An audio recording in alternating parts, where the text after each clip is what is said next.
राधे राधे। जय श्री कृष्ण। आज हम सुनेंगे मार्गशीर्ष मास कथा के 7वें अध्याय की कथा। बोले श्री विष्णु भगवान की जय हो। लेकिन उससे पहले हम सुन लेते हैं गरुड़ भगवान जी की कथा। बोले श्री विष्णु भगवान की जय हो। एक समय की बात है कि नारद जी स्वेच्छा पूर्वक भ्रमण करते हुए ब्रह्मलोक में गए। वहां पर जाकर ब्रह्मा जी को प्रणाम किया। तब ब्रह्मा जी ने नारद जी से उनके आने का कारण पूछा। नारद जी ने कहा, हे पितामह, मैं पृथ्वी लोक का भ्रमण करते हुए आ रहा हूँ। वहां पर मैंने देखा कि बहुत से ब्राह्मण दुष्कर्मों में लगे हुए हैं। वे तलवार से जीविका चलाते हैं, दास वृत्ति को स्वीकार करते हैं, बैलों को सवारी में जोतते हैं, बढ़ई का काम करते हैं, ऋण देकर ब्याज लेते हैं, बालिका और वैश्यों के साथ व्यभिचार करते हैं, चंडालों के आश्रम में रहते हैं, दूसरों के उपकार को नहीं मानते, अपने गुरु की हत्या कर देते हैं, धर्म की निंदा करते हैं और विभिन्न विभिन्न देवताओं पर दोषारोपण करते हैं। हे पितामह, यह सब देखकर मेरे मन में एक प्रश्न आया है। ऐसे दुष्कर्म करने वाले ब्राह्मण यदि पुण्य का अनुष्ठान करे तो उनकी क्या गति होती है? क्या उन्हें फिर से पुण्य की प्राप्ति हो जाती है? ब्रह्मा जी ने कहा, नारद, तुमने लोकहित के लिए बड़ा ही अच्छा प्रश्न किया है। मैं तुम्हें विस्तार से बताता हूँ। जो सारे पाप करने के बाद भी अपनी इंद्रियों को वश में कर लेते हैं, वह ब्राह्मण उन सभी पापों से छुटकारा पा जाते हैं और पुनः ब्राह्मणत्व प्राप्त करने के योग्य हो जाते हैं। इसके विषय में मैं तुम्हें एक प्राचीन इतिहास सुनाता हूँ, बड़े ध्यान से सुनो। पूर्व काल में किसी ब्राह्मण का पुत्र था। उसने जवानी की उमंग के मोह में वशीभूत होकर एक बार चंडाली के साथ समागम किया।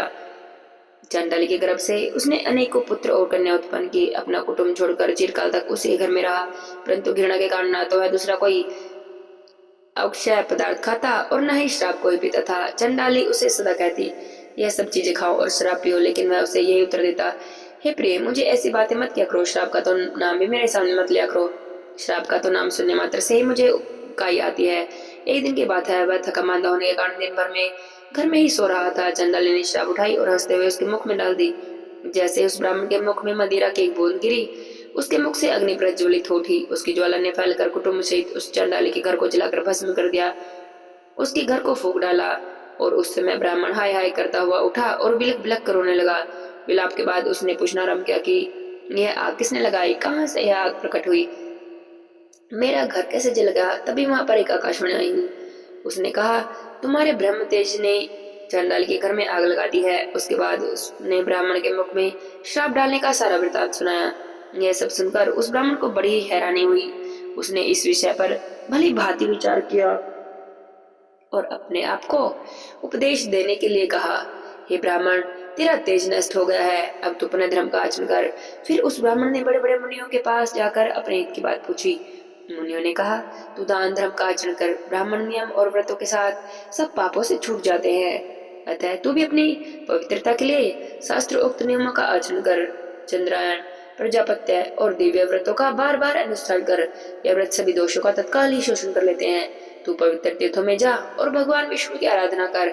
ऐसा करने से तेरे सभी पाप नष्ट हो जाएंगे। पुण्य तीर्थों में और भगवान श्री गोविंद के प्रभाव से पापों का क्षय होगा और तू ब्रह्मत्व को प्राप्त हो जाएगा। इस विषय में हम तुझे प्राचीन इतिहास भी सुनाते हैं। पूर्व काल में विनीत नंदन गरुड़ अंडा फोड़कर बाहर निकले। तब नवजात शिशु की अवस्था में ही उन्हें आहार ग्रहण करने की इच्छा हुई। वे भूख से व्याकुल होकर माता से बोले, माँ, मुझे कुछ खाने को दो। पर्वत के समान शरीर वाले महाबली गरुड़ को देखकर परम सौभाग्यवती माता विनीता के मन में बड़ा ही हर्ष हुआ और वे अपने पुत्र से बोली, बेटा, मुझ में तेरे भूख मिटाने की शक्ति नहीं है। तेरे पिता धर्मात्मा कश्यप जी साक्षात ब्रह्मा जी के समान तेजस्वी हैं। वे सोन नदी के तट पर तपस्या करते हैं। तू वहीं जा और अपने पिता से इच्छा अनुसार भोजन के विषय में परामर्श कर। हे तात, उनके उपदेश देते ही तेरी भूख शांत हो जाएगी। ऋषि कहते हैं कि अपनी माता की बातें सुनकर मन के समान वेग वाले महाबली गरुड़ जी एक ही मुहूर्त में पिता के पास गए। वहां पर ज्वलित अग्नि के समान तेजस्वी अपने पिता कश्यप जी को देखकर मस्तक झुकाकर प्रणाम किया और कहा, हे प्रभु, मैं आपका पुत्र हूँ और आहार की इच्छा से आपके पास आया हूँ।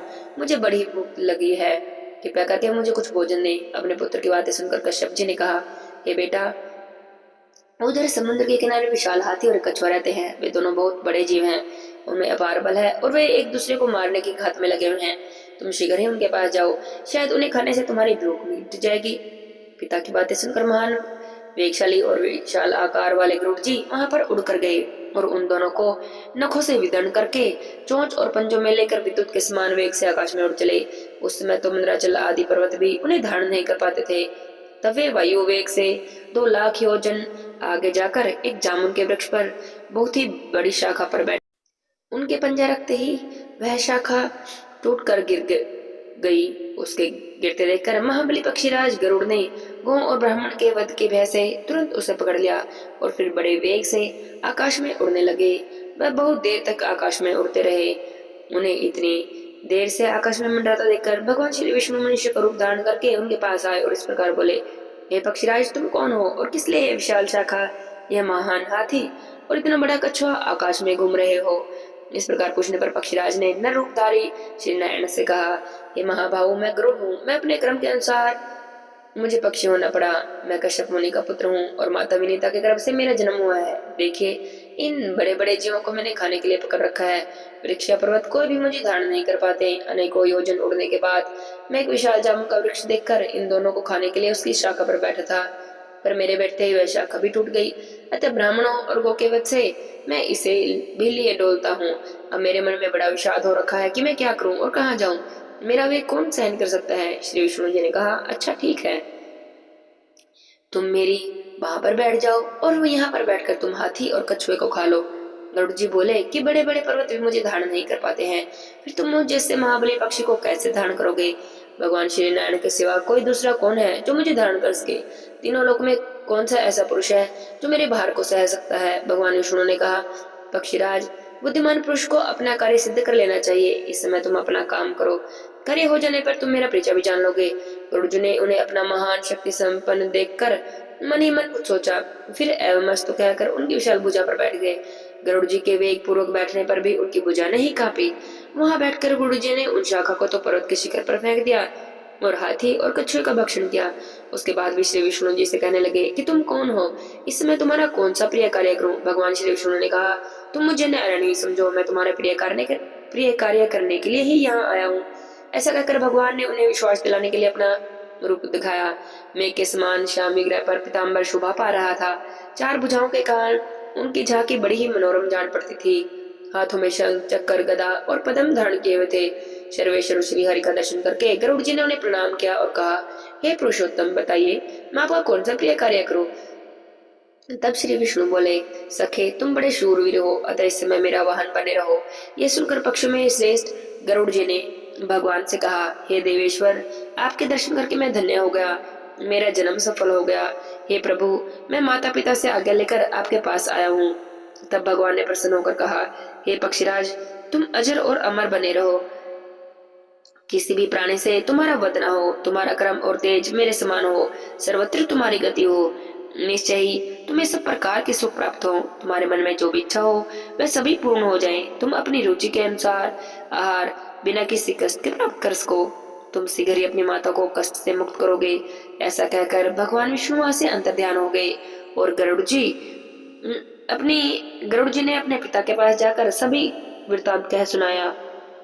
गरुड़ जी के मुख से सारी बातें सुनकर कश्यप जी मन ही मन बड़े प्रसन्न हुए और अपने पुत्र से बोले कि मैं धन्य हूँ, तुम्हारी माता भी धन्य है। माता की कोख और ये कुल जिसमें तुम्हारे जैसा पुत्र उत्पन्न हुआ है सभी धन्य है। जिसके कुल में वैष्णव पुत्र उत्पन्न होता है वह कुल धन्य हो जाता है। जो प्रतिदिन भगवान विष्णु की पूजा करता है, श्री विष्णु जी का ध्यान करता है, उनके यश को गाता है, उनके मंत्र को जपता है, श्री विष्णु जी के स्तोत्र को पढ़ता है, उनका पाठ करता है और उनके प्रसाद को पाता है, एकादशी को उपवास रखता है, वह सभी पापों का क्षय हो जाने से मुक्त हो जाता है। जिसके हृदय में सदा ही गोविंद रहते हैं वह मनुष्य विष्णु लोक में प्रतिष्ठित होता है। जल में, पवित्र स्थानों पर, उत्तम पथ पर, गौ में, ब्राह्मण में, स्वर्ग में, ब्रह्मा जी के भवन में अथवा पवित्र पुरुष के घर में सदा श्री विष्णु विराजमान होते हैं। इन सभी स्थानों पर जो भगवान का जप और चिंतन करता है वह अपने पुण्य के द्वारा श्रेष्ठ हो जाता है, वही मानव संसार में धन्य है। बड़े बड़े देवता जिनकी पूजा करते हैं, जो इस जगत के स्वामी है, अविनाशी है, वे भगवान श्री विष्णु जिसके ऊपर प्रसन्न हो जाए वह तो सभी पुरुषों में श्रेष्ठ हो जाता है। नाना प्रकार की तपस्या और भांति भांति के धर्म यज्ञ को अनुष्ठान करने पर भी देवता लोग भगवान विष्णु को नहीं प्राप्त कर पाते, किंतु तुमने उन्हें प्राप्त कर लिया, अतः तुम धन्य हो। तुम्हारी माता श्रोत्र के द्वारा घोर संकट में डाली गई है, अतः अब तुम उन्हें छुड़ाओ, माता के दुख का प्रतिकार करो, देवेश्वर श्री विष्णु जी के पास जाना। इस प्रकार श्री विष्णु से महान वरदान पाकर और पिताजी की आज्ञा लेकर गरुड़ जी अपनी माता के पास गए और उन्हें प्रणाम करके उनके सामने खड़े हो गए। उन्होंने पूछा, हे माते, बताओ मैं तुम्हारा कौन सा प्रिय कार्य करूं? वह कार्य करके मैं भगवान विष्णु के पास जाऊंगा। यह सुनकर देवी विनीता ने गरुड़ से कहा, हे बेटा, तुम मुझ पर तो महान दुख आ पड़ा है, तुम उसका निवारण करो। मेरी बहन कटु मेरी सोच है। पूर्व काल में उसने मुझे एक बात में अन्याय पूर्वक हरा कर मुझे दासी बना लिया है। अब मैं उसकी दासी बनकर रहती हूँ। तुम्हारे सिवा कौन है जो मुझे इस दुख से छुटकारा दिला सकता है? हे कुलनंदन, जिस समय मैं उसकी मुंह मांगी वस्तु से दे दूंगी, उसी समय दासी भाव से मेरी मुक्ति हो जाएगी। गरुड़ जी ने कहा, माँ करी उनके पास जाकर पूछो कि वे क्या चाहते हैं, मैं तुम्हारे कष्ट का निवारण करूंगा। तब विनीता ने कटु से पूछा, हे कल्याणी, तुम अपनी अविष्ट वस्तु बताओ जिसे देकर मैं दासी भाव से मुक्त हो जाऊं। देवी विनीता की बातें सुनकर उस दुष्ट ने कहा कि मुझे पहले अमृत ला कर दो, तभी तुम्हारी मुक्ति हो सकती है। यह बात सुनकर देवी विनीता धीरे धीरे अपने घर आई और बड़े दुखी मन से अपने बेटे से बोली, बेटा, वह तो अमृत मांग रही है, अब तुम क्या करोगे? गरुड़ जी ने कहा, माँ तुम उदास न हो, मैं अमृत लेकर आऊंगा।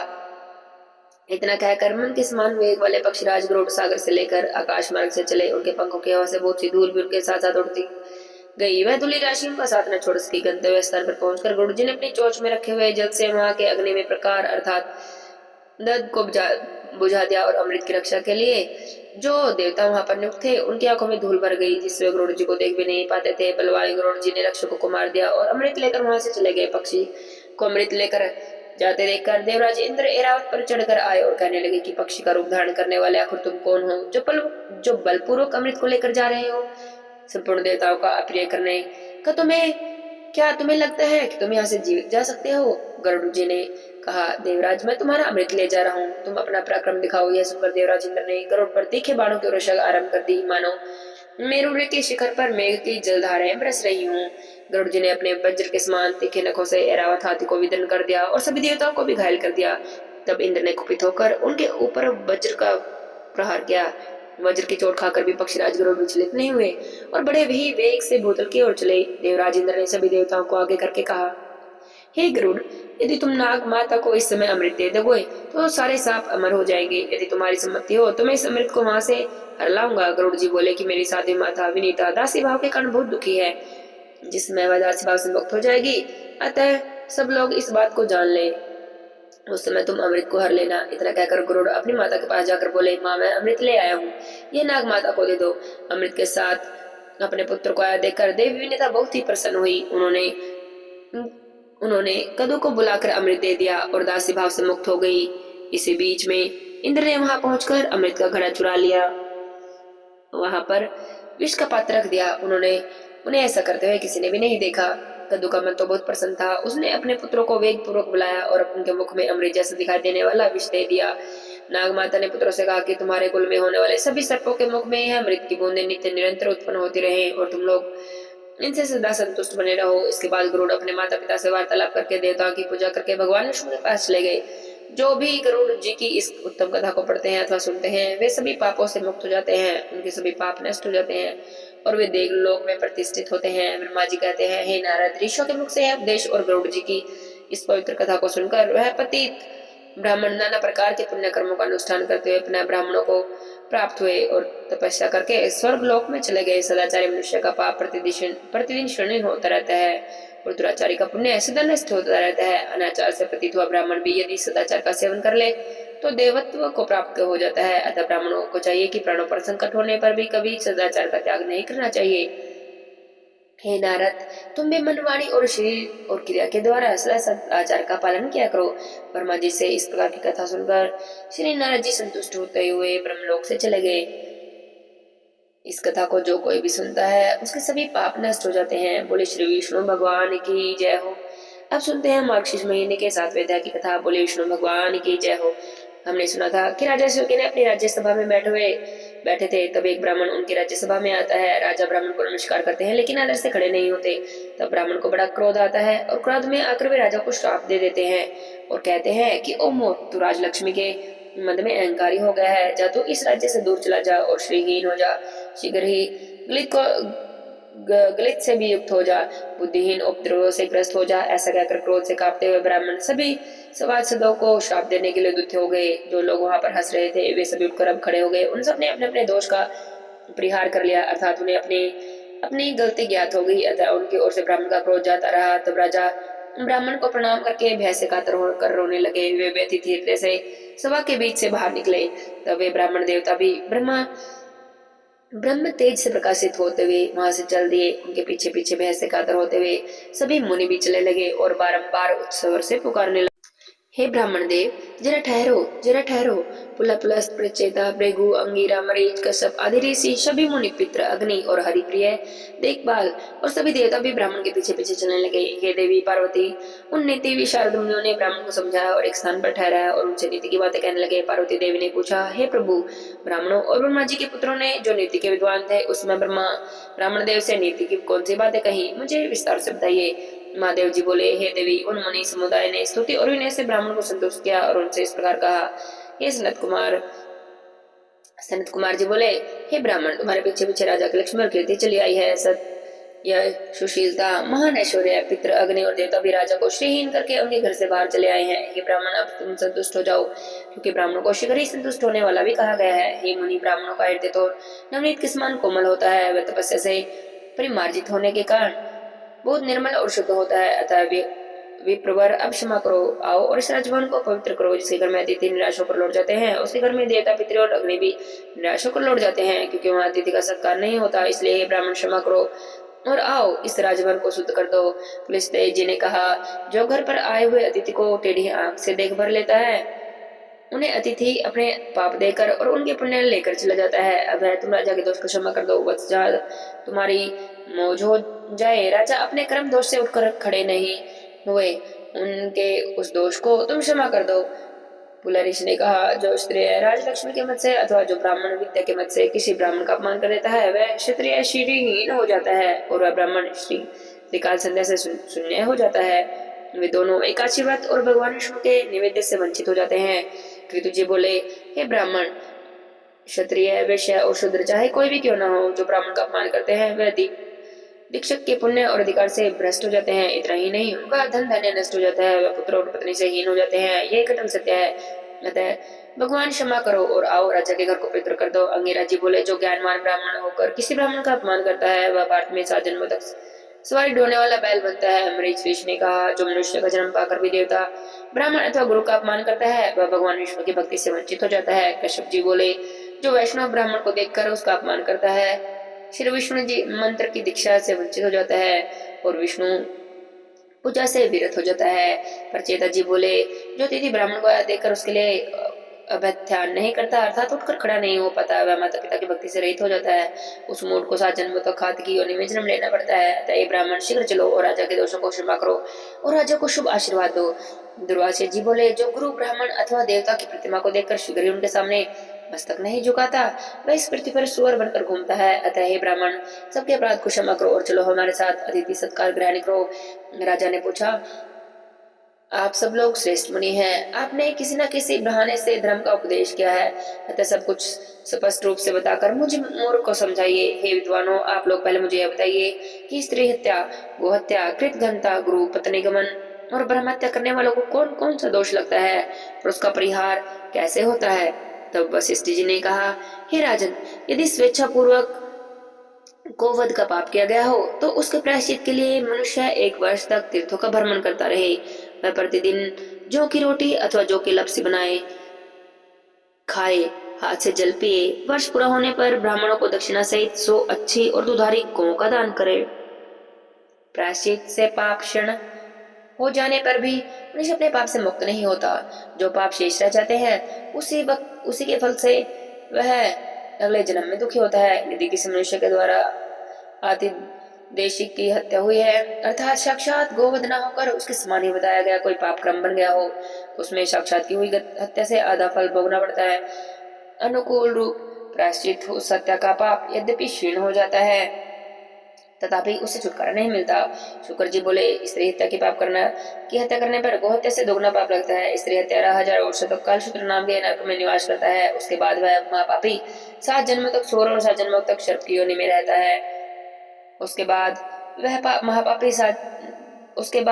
उसकी बुद्धि तभी शुद्ध हो पाती है। बृहस्पति जी बोले, स्त्री हत्या से भी दुगुना पाप लगता है ब्रह्म हत्या में।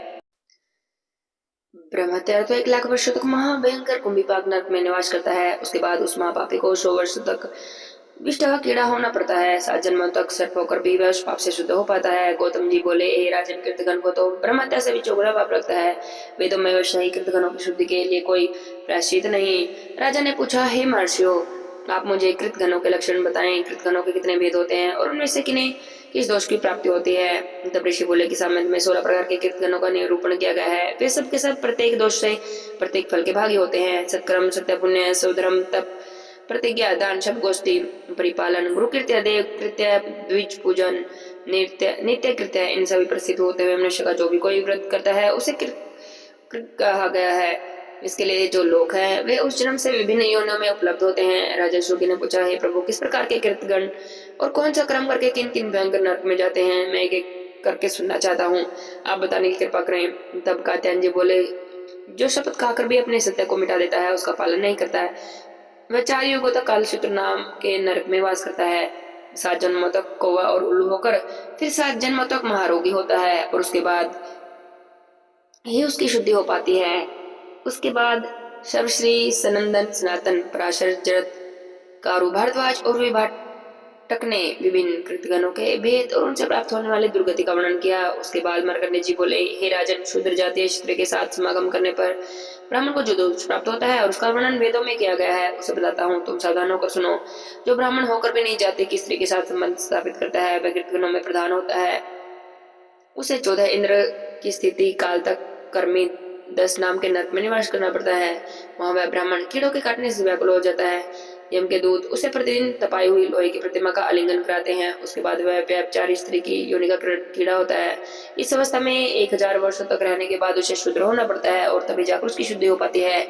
राजा शुक्र बोले, हे मुनि, अन्य कृतघ्न गुणों के कर्मों का फल बताएं। यह ब्राह्मण का श्राप मेरे लिए तो शल्य है, क्योंकि इसके कारण मुझे सत्संग का लाभ हुआ। भला विपत्ति में पड़े बिना किसको संपत्ति प्राप्त होती है? मैं धन्य हूँ, कृत हूँ, मेरा तो जीवन सफल हो गया, क्योंकि आज मेरे घर पर मुनिगण और देवता पधारे हैं। पार्वती देवी ने पूछा, हे प्रभु, अन्य कृतगणों को किस फल की प्राप्ति होती है? उसके विषय में उनके वेद वेदांग के पारंगत विद्वानों ने क्या कहा, मुझे विस्तार से बताइए। महादेव जी बोले, हे प्रिय, ध्यान से सुनो। राजा सूर्य के प्रश्न करने पर उन सब मुनियों ने महान ऋषि नारायण ने प्रवचन देना प्रारंभ किया। नारायण जी बोले, हे राजन, जो अपनी या दूसरे की दी हुई ब्राह्मण मति का अपहरण करता है उसे कृतघ्न समझना चाहिए। उसे जो फल मिलता है अब उसे सुनो। जिनकी जीविका छिन गई है उन ब्राह्मण के आंसू से धरती के जितने धूल कण बीतते हैं उतने 1000 वर्ष तक वह शूलप्रोत नामक के नरक में रहता है। बहते हुए अंगारे उसे खाने को मिलते हैं और उठाया हुआ मूत्र पीने को मिलता है। तपे हुए अंगारों के सैया पर उसे छोड़ना पड़ता है। उठने की चेष्टा करने पर यम के दूत उसे पीटते हैं। उस नरक की यातना के अंत में वह विष का कीड़ा होता है। उस योनि में उसे देवता के वर्ष से 60,000 वर्ष तक रहना होता है। उसके बाद वह मानव, भूमिहीन, संतानहीन, दरिद्र, कृपण, रोगी और निंदनीय शुद्ध, और तब जाकर उसकी शुद्धि हो पाती है। नारद जी बोले, जो नराधन अपने अथवा प्राय कीर्ति का हरण करता है वह कृत घन का गया है। अब उसे मिलने वाले फल को सुनो। हे राजन, वह अत्यंत दीर्घ काल तक अंधकूप नाम के नरक में निवास करता है।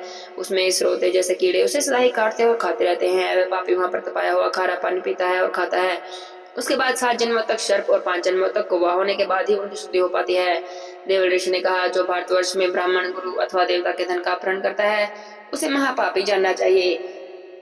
वह बहुत लंबे समय तक टोध नाम के नरक में निवास करता है। फिर श्राव्य और शुद्र होकर तब जाकर उसकी शुद्धि हो पाती है। महादेव जी कहते हैं, हे देव पार्वती, इस प्रकार सभी मुनिगणों ने अपने अपने मत को शास्त्र अनुसार राजा से कहा। मुनिगण बोले, हे राजन, हमने तुमसे शास्त्र अनुसार सभी बातें बता दी। अब तुम इन प्रिय विप्रवर को प्रणाम करो और इन्हें अपने घर को लौटा ले चलो। वहां यत्न पूर्वक ब्राह्मण देवता का पूजन करो, इनसे आशीर्वाद लो। इसके बाद तुम मन को जाओ और तपस्या करो। ब्राह्मण की शाप से छुटकारा मिलने पर तुम फिर से वहां आओगे। हे पार्वती, ऐसा कहकर सब मुनि देवता, राजा और बंधु वर्ग के सभी लोग अपने अपने स्थानों को चल गए। पार्वती देवी ने पूछा, हे प्रभु, मुनि समूह गए जाने के बाद मनुष्य के कर्म का फल का वर्णन सुनने के बाद ब्राह्मण शाप से विवल हुए राजा ने क्या किया? अतिथि ब्राह्मण ने क्या किया? वे लौटकर राजा के घर में गए या नहीं? यह सभी मुझे बताने की कृपा करें।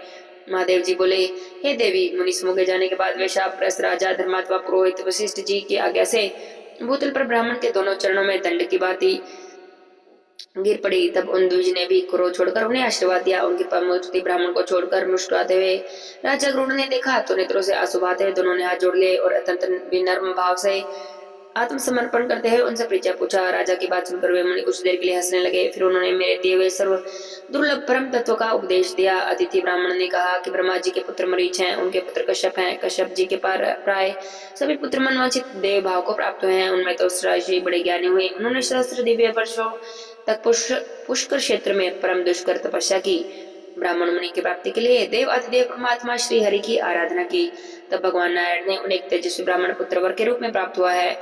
वह पुत्र तपस्या के धनी तेजस्वी विष्णु नाम से प्रसिद्ध हुआ। एक समय बृहस्पति जी देवराज के प्रति कुपित होकर चले गए। तब देवराज इंद्र ने विष्णु को ही अपना पुरोहित बनाया था।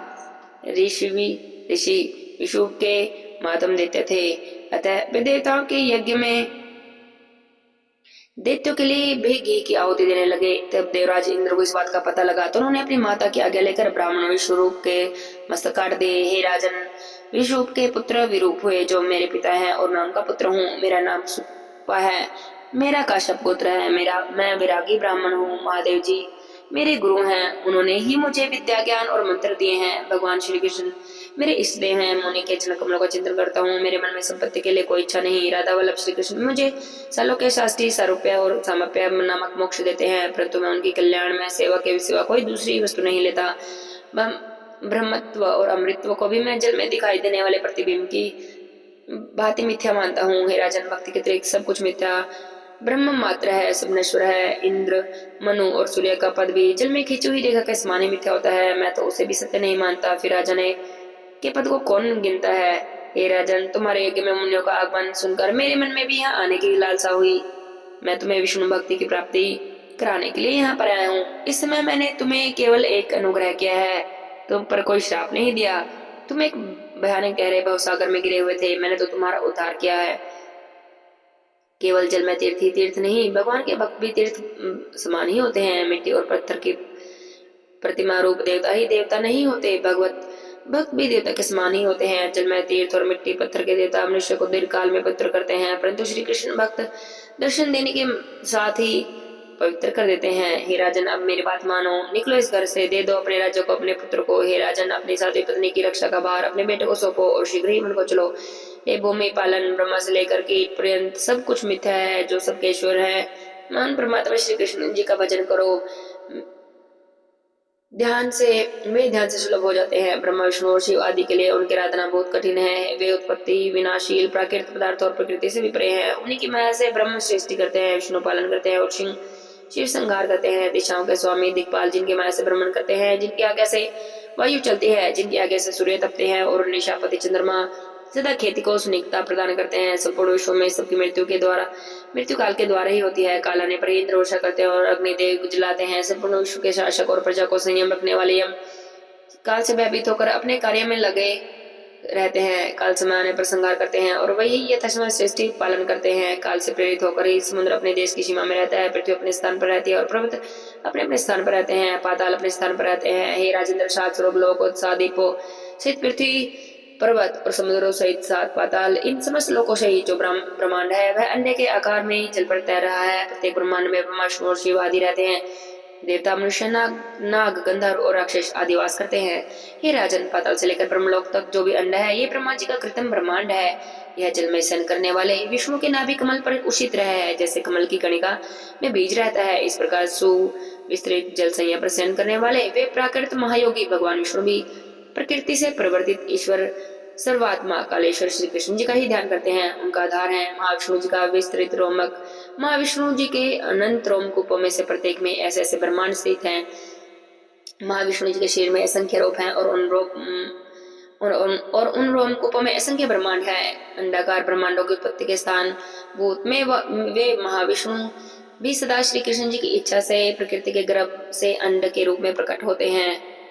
सबके आधारभूत वे ब्रह्मा विष्णु भी काल के स्वामी परमात्मा श्री कृष्ण जी का ही चिंतन किया करते हैं। इस प्रकार संपूर्ण ब्रह्मांडों में स्थित ब्रह्मा विष्णु और शिव आदि महान विराट और शुद्र विराट, इन सब की बीज रूप जो मूल प्रकृति ईश्वरी हैं, वह प्रलय काल में कालेश्वर श्री कृष्ण जी में लीन होते हैं और सदा उनका ध्यान करती हैं।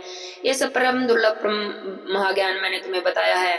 इतना कहकर ब्राह्मण सुतपा राजा सूर्य के सत्कार को ग्रहण करके अपने घर को चले गए और जाते जाते कह गए कि मैं 1 वर्ष के बाद फिर से आऊंगा। शिवे राजा प्रतिदिन भक्तिभाव से ब्राह्मण के चरणों का पान करने लगे। उन्होंने 1 वर्ष तक ब्राह्मणों की पूजा की और उनके भोजन कराया। 1 वर्ष पूरा होते ही राजा रोग व्याधि से मुक्त हो गए। फिर कश्यप कुल के अग्रणी मुनि श्रेष्ठ सुतपा वहां पर आए। उन्होंने श्री राधा जी की पूजा के विधान, श्रोत्र, कवच, मंत्र और ध्यान का राजा को उपदेश दिया और कहा, हे राजन, शीघ्र ही घर छोड़कर निकल जाओ। ऐसा कहकर मुनि तो तपस्या के लिए चले गए और राजा भी तुरंत ही घर छोड़कर वन को चले गए। राजा की चारों रानियों ने प्राण त्याग दिए और उनका पुत्र राजा हुआ। राजा योग्य ने पुष्कर में जाकर तपस्या की। उन्होंने 100 दिव्य वर्ष श्री राधा जी के मंत्र का जाप किया। तब उन्हें आकाश में रथ पर बैठी हुई परमेश्वरी श्री राधा जी के दर्शन प्राप्त हुए। उनके दर्शन मात्र से राजा के सभी पाप और ताप दूर हो गए। उन्होंने मनुष्य देह को त्याग दिया और दिव्य रूप धारण कर लिया। देवी श्री राधा जी एक दिव्य विमान पर राजा को बैठाकर गोलोक में ले गई। आगे क्या हुआ इसका वर्णन हम अगले अध्याय में सुनेंगे। आज की कथा को यहीं पर विराम करते हैं। बोले श्री विष्णु भगवान की जय हो, श्री कृष्ण भगवान की जय हो। राधे श्याम।